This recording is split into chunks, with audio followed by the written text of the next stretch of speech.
edition of the Coach Mack Show, about the third take here, but we're getting it done. And I want to welcome everybody this year to Charlton County football. Well, it's great to be back. It's great to be back at school.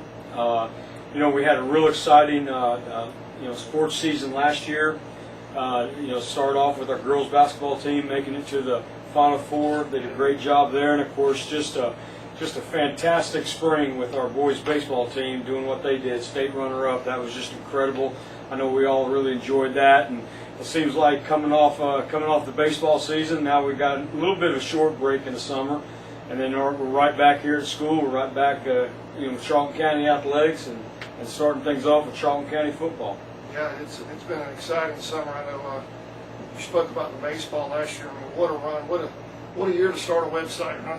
Yeah, everything around here made state playoffs, I think. That's right. It's just a really, starting off with those girls and their run, and of course our baseball team was just fantastic. I know we all enjoyed that, and now it's time to start a new year and a whole new set of memories and excitement around here. Yeah, we're looking forward to it here at the website. I want to introduce Chris Beasley. He's back there on production. He's our new tech man, IT guy for the website now. I was flying solo last year. Got some help this year. Welcome Chris to the broadcast, webcast rather. And Coach, there's some rule changes over the summer between public-private point system. If you want to touch on that. Yeah, there's been a lot of changes in Class A football. Like you mentioned. When it comes playoff time, you're going to see two separate brackets this year. You're going to see a private school bracket and a public school bracket.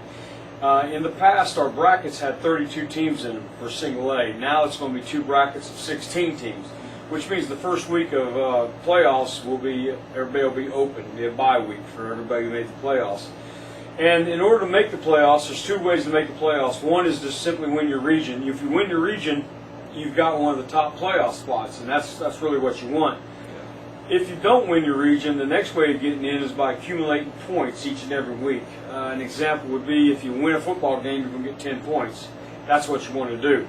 But for us, we play schools that are larger than we are. You take Ware County, for example. When we play Ware County, they are 5A, which makes them 4 classes above us, which means we're going to receive 2 points per classification above us. So that means just by scheduling them, we received 8 points. And it doesn't end there. There's also another factor into that. Now let's say Ware County goes and wins 8 football games. Then we're going to not only get those 8 points for just playing them, but we're going to get 8 more points for the 8 football games that they won. So right there, we can just by playing them, we can get 16 points. Which isn't bad, I guess. Now, for some reason, we were able to upset Ware County, throw another 10 points onto that, and now we're really talking a lot of points. So the biggest thing is you got to take care of your own business. You got to try to win football games, and then you hope after you win a football game, the people you just beat, you hope they go win a bunch of football games also for you. So us playing up, Bradwell is a 5A school. Again, right there is another opportunity for 8 points just for playing them. Now that's going to be an advantage for us, being that a lot of other schools such as your Clinch County and Wilcox County, I believe their non-region schedule consists of mostly single A and maybe a double A school here or there. So that's going to be to our advantage. But the biggest thing is the non-region schedule just became much more important.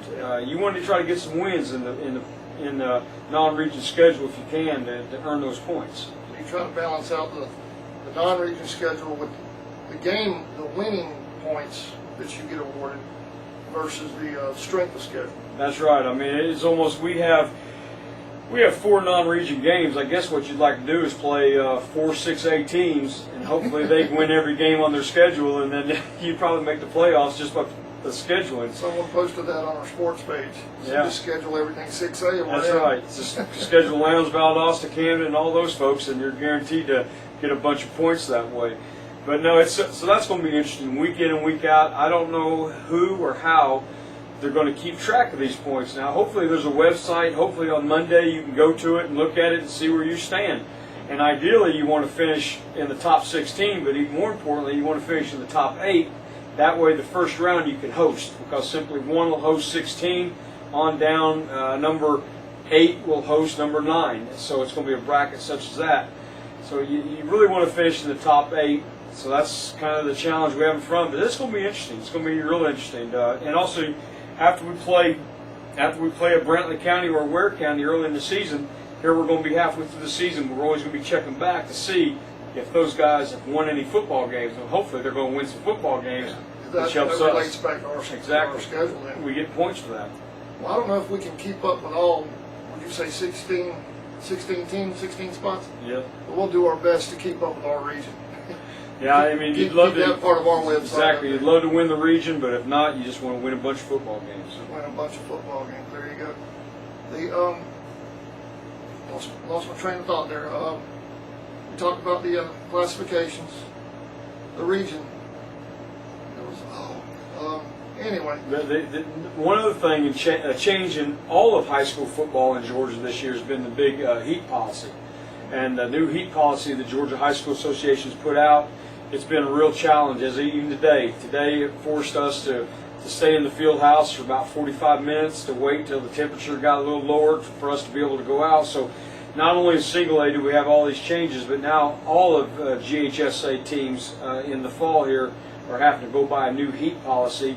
You have to do wet ball breedings and all that sort of thing. So it's almost, you almost need to have a degree in meteorology right now just to get out in the field to play a little football. But we're going to work with that, and we're going to follow the rules. We're going to follow the way they're written, and we're going to still get our work in and do the things we have to do. But you're right. There's been a lot of changes this year, getting ready for this upcoming season. So now that we've got the season kind of here and it's going, we've got the soap game behind us, and it's time to move on. So we're now excited to really get onto our schedule, starting with our scrimmage with Pierce County this Friday.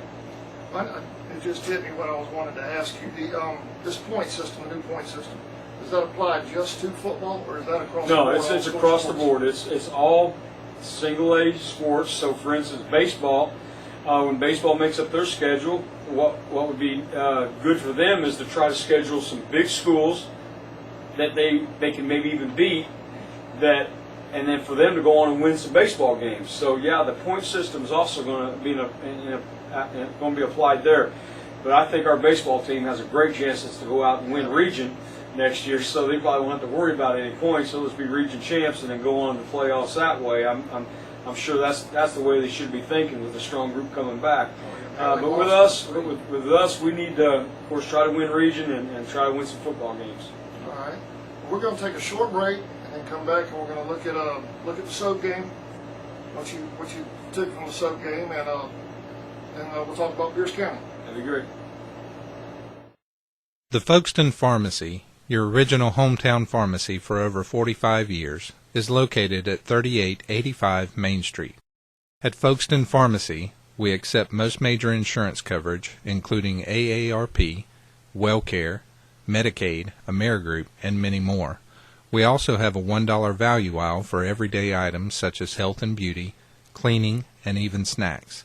Stop by and check us out today. Now, let's go get 'em Indians. United First Federal Credit Union has been a part of Charlton County since 2001 and has been providing great service to our members since 1943. United First now offers mobile banking and email alerts. Mobile banking lets you check your balance from your cell phone, while email alerts notifies you when a significant event happens in your account. Both are easy to set up and are free to United First members. United First helps you afford life. All accounts are federally insured by NCUA. All right, we're back on the Coach Mack Show. We'll talk a little soap football now. We had Bethune playing the ninth graders, and we had Bethune playing Bethune, and then the varsity. That's right. It's we always like to include the younger kids into this, give them a chance to get there. The idea of a soap game really it came about when I was in high school back in the early '80s. We always started our year off with a soap game. That's it really helped the athletic department out to get a bar of soap and all that kind of thing. That was the mission to get in games. But right now, if you look into our laundry room, we have more bottles of soap, and you can imagine I don't think anywhere in the town has more soap than we have right now. But we're well supplied after that, so and that's good. We've got a lot of laundry to do this year.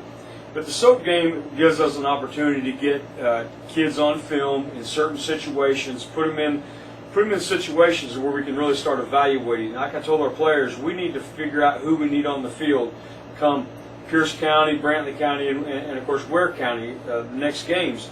And that went a long way in our evaluation. We were able to take a look at that yesterday with the players, and we saw some really good things, a couple good things. I thought our quarterback, Trey Harrington, may not have looked at it on the field, but after you looked at the film and saw some of his initial reads and his ability to position the back to pick up the blitz, I thought he did a really good job. Of course, he didn't take care of the ball a few times, but other than that, I thought Trey really did a good job. I think a couple of our receivers, especially Curtis Nixon. Curtis Nixon's a sophomore. I think he's really coming on, has a chance to be a really, really good wide receiver. And then, of course, also we have Tyree Savage. You know, Tyree his track really helped him. He got bigger, he got a lot faster. Running back, he looked really good. And I thought our defensive side of the ball was really good. Brent Wiles, number 46. He really had a really good game. Had all of his reads were nearly perfect. Coach Russell, our defensive coordinator, linebacker coach, is really pleased with the job Brent has done, and so we're really excited about him. And then of course the other guy is Michael Dasher, a true freshman, number 65 at nose guard. He had a really good game. We think he has a chance to be a great player at nose guard. His dad, Michael Braxton, was an All-State defensive lineman for me several years ago. So we think he has a chance to be really good. But it gave us an opportunity to really look at not only some good things, but there was a lot of mistakes. We made a lot of mistakes, but they're all correctable. And so we're hopefully this week we're wanting to correct those mistakes. But we're also going to spend a little time preparing for the first scrimmage. We've looked at some film from last year on Pierce County. We're going to try to prepare to defend their pass and to block their 3-5 and their 3-4 fronts. So that's we've done a lot of work with that. And also, it's really time for us to really pick up speed in our special teams also. So we've been getting our personnel lined up right and getting all of our special team units ready to go. Do you think with the, I haven't got this confirmed, you probably know, the coach that's at Pierce now, was he not at Brantley? He sure was. Do you think a you'll year see ago, a little bit of that same package? We will. A couple of years ago, he was at Brantley. 2 years ago, he was at Brantley. Then a year ago, he was at Crisp. Left Crisp to go to Pierce County. And of course he has his old quarterback from Brantley over there at Pierce now. We feel pretty good about what we're going to see from them. It's actually offensively they have a lot of the same philosophies we have. They like to spread you out, they like to create mismatches, they like to create opportunities in the run game with the spread offense, and also have a lot of crossing patterns, shallow patterns, and a lot of smash routes, and those are things we like to do also. Yeah. So it's going to be a real mirror image when it comes to the offensive side of the ball. Now, the defensive side of the ball is really about the same also. Defensive side of the ball, they like an odd man front, so do we. We like the 3-5, the 3-4, just like they do. Sean Pender, I've competed against him several times when he was at Brantley. I've known him for a long time. We've shared a lot of ideas about offensive football together. And also they have a new assistant coach, Drew Sauls. Drew used to be one of my assistant coaches. He used to be one of my principals. And then he was a superintendent at Brantley. Now he's the running back coach at Pierce County. So we know some of the guys on the sideline over there. So we're really looking for a real exciting football game. They're going to bring a lot of people now. They're the defending region champs up there in Region 2 AA. And those folks are excited. They've got a big band, gets a lot of support. They're going to be here. So I think that our stadium will be full come Friday night. So hopefully we'll have a lot of people there to support our football team, our cheerleaders, and our bands. And it ought to be a good time. It'll be a great night. It should be a lot of fun. I know last year we were doing one of the ball games, and we're taking video of one of the ball games. We're broadcasting it last year. But first time I'd ever seen a high school marching band get a standing ovation. Last year, and our band did that one time last year while we were here, and I was lucky enough to get that on tape. I'd never seen that before. Well, I'll tell you what, when I first came here, John Larson was our band director, and and I really admired the amount of work and the amount of commitment that he had to that program, and it was something that I really felt like that him and I shared really the same philosophy. It may be different activities, his may be band, mine may be football, but I think we really shared the exact same philosophy, and it's simply hard work and commitment and expecting to be your very best each and every time you took the field. And I had a lot of respect for the job that those guys have done. Now with Kurt Hersey, nothing's changed. It's still the same. He does an awesome job. I'm really proud of the job that our band does and all the auxiliaries they have. It's really a real sense of pride when we pull into somebody else's stadium with our band and with our great cheerleaders and with our really good football team. It's really a sense of pride. And not only that, there's a lot of times we'll travel more people to a game than the other team will have at their home game. I haven't gone to an away game with Charlton yet, but we will be this year. I've heard. So our band really deserves a standing ovation. There's several weeks before school started, you look out back behind the weight room here, it'll be really hot, and you'll see those kids out there working their tails off, and you'll see them walk by the weight room. They look like they've been out of football practice. I mean, they're sweaty and hot, and they put in a full day's work, and I really admire the job they do, and I admire their talents. I mean, I struggle playing the radio. I mean, I can't imagine playing an instrument. And not only that, I have to march with somebody else and doing it. So I really admire the job they do, and it's really along with the host school program, and again, just a real sense of pride around here. Well, with that, we're going to take one more short break and come back and look forward on the schedule a little bit, if you don't mind. Sure. See what you think there, and we'll be right back. Radio Shack, located at 3885 Main Street, inside the Folkestone Pharmacy, is your local Verizon Wireless authorized agent and Dish Network retailer. Radio Shack carries a variety of computers, tablets, smartphones, and other electronics. The Shack in Folkestone is proud of our student athletes and wishes them the best of luck this season. Now, let's go get 'em Indians. Have you seen all United First has to offer? Online banking, free online bill pay, Christmas Club accounts, low-interest credit cards with no annual fee or balance transfer fee, mortgages and home equity loans and lines of credit, scorecard rewards, prestige accounts, youth accounts, and loans for new and used cars, boats, RVs, motorcycles, and mobile homes with land. All accounts are federally insured by NCUA. United First is an equal housing lender.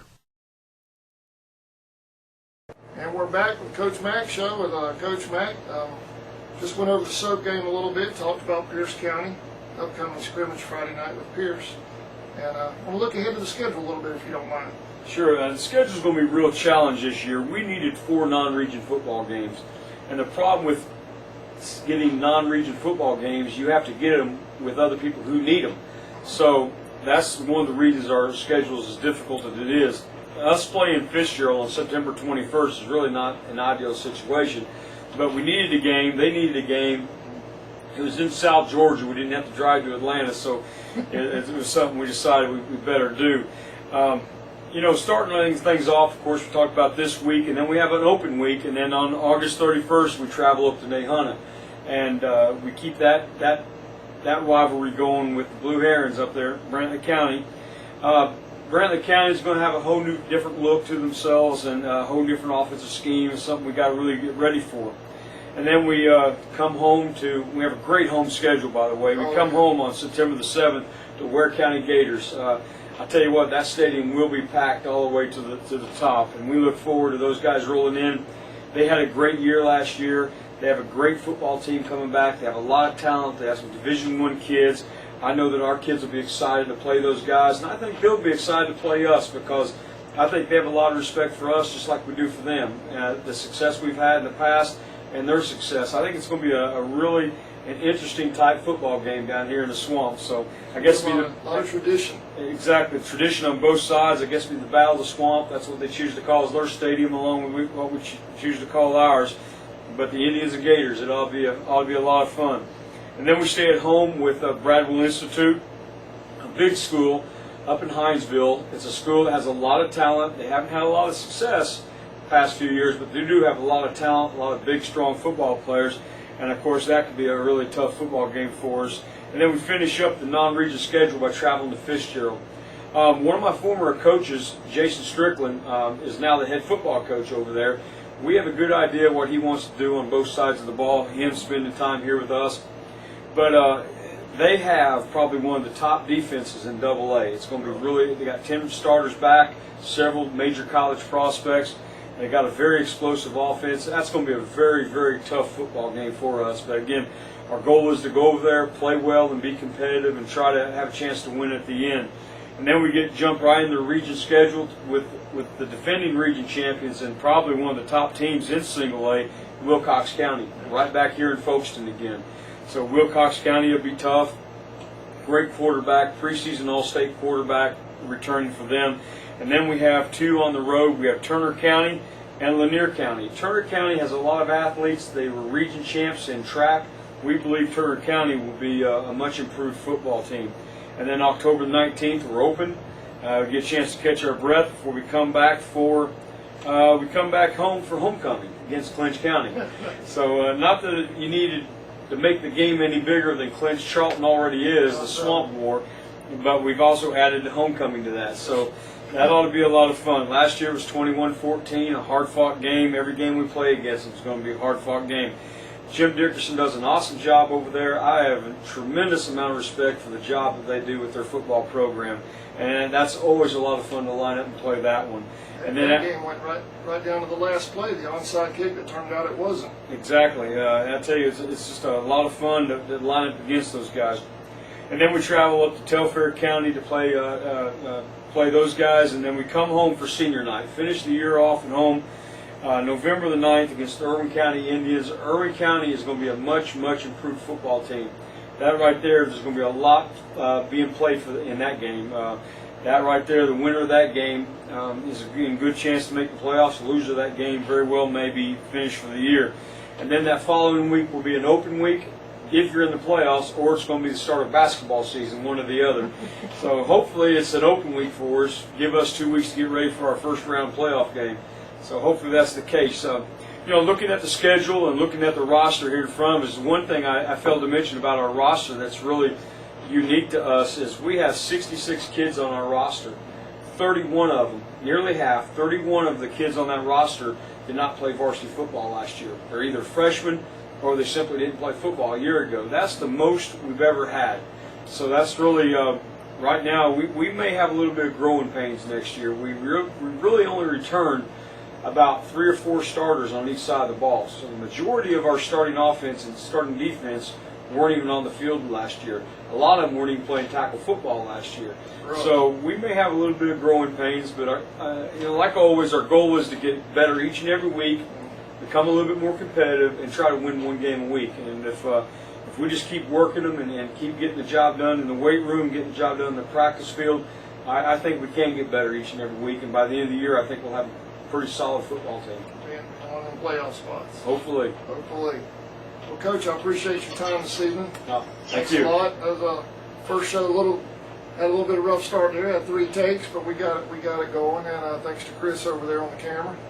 And we'll see y'all next Tuesday evening. That'd be good. Next Tuesday evening, 6:30 is when we tape it. Then we'll re-release it a few hours afterwards.